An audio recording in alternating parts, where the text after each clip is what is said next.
Matthieu 14. La Bible du semeur. À cette époque, Hérode, le gouverneur de la Galilée, entendit parler de Jésus.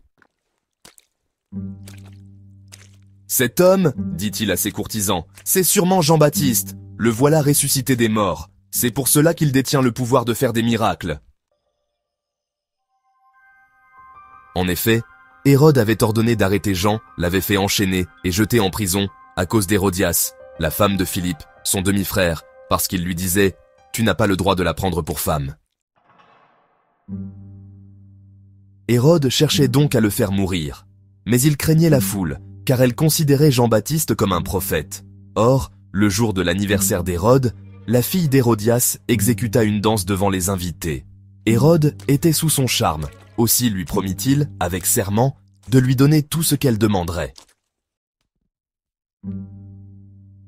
À l'instigation de sa mère, elle lui dit « Donne-moi ici, sur un plat, la tête de Jean-Baptiste. » Cette demande attrista le roi, mais à cause de son serment et de ses invités, il donna l'ordre de la lui accorder. Il envoya un soldat décapiter Jean-Baptiste dans la prison.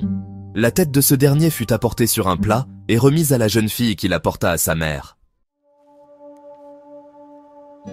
Les disciples de Jean-Baptiste vinrent prendre son corps pour l'enterrer, puis ils allèrent informer Jésus de ce qui s'était passé.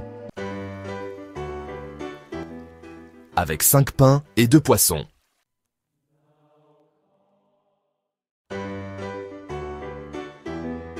Aussi, quand Jésus descendit du bateau, il vit une foule nombreuse.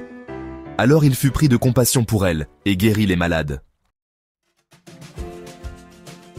Le soir venu, les disciples s'approchèrent de lui et lui dirent « Cet endroit est désert et il se fait tard.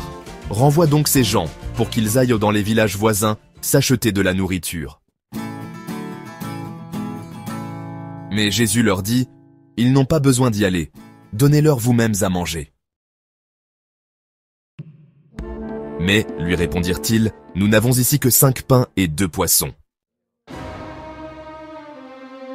Apportez-les-moi, leur dit Jésus. Il ordonna à la foule de s'asseoir sur l'herbe. Puis, il prit les 5 pains et les 2 poissons. Il leva les yeux vers le ciel et prononça la prière de bénédiction. Ensuite, il partagea les pains et les donna aux disciples qui les distribuèrent à la foule. Tout le monde mangea à satiété. On ramassa les morceaux qui restaient.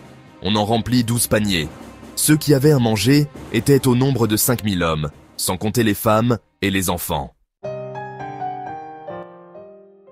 Jésus marche sur les eaux. Aussitôt après, Jésus pressa ses disciples de remonter dans le bateau pour qu'ils le précèdent de l'autre côté du lac, pendant qu'il renverrait la foule. Quand tout le monde se fut dispersé, il gravit une colline pour prier à l'écart. À la tombée de la nuit, il était là, tout seul. Pendant ce temps, à plusieurs centaines de mètres au large, le bateau luttait contre les vagues, car le vent était contraire. Vers la fin de la nuit, Jésus se dirigea vers ses disciples en marchant sur les eaux du lac. Quand ils le virent marcher sur l'eau, ils furent pris de panique. « C'est un fantôme », dirent-ils. Et ils se mirent à pousser des cris de frayeur. Mais Jésus leur parla aussitôt. « Rassurez-vous, leur dit-il, c'est moi, n'ayez pas peur. »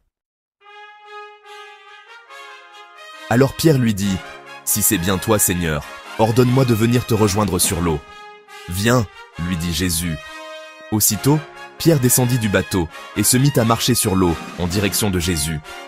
Mais quand il remarqua combien le vent soufflait fort, il prit peur et, comme il commençait à s'enfoncer, il s'écria, « Seigneur, sauve-moi !»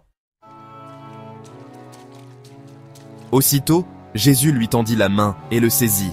« Ta foi est bien petite, lui dit-il. Pourquoi as-tu douté ?» Puis ils montèrent tous deux dans le bateau. Le vent tomba. Les hommes qui se trouvaient dans l'embarcation se prosternèrent devant lui en disant « Tu es vraiment le Fils de Dieu. » Les guérisons à Génézareth.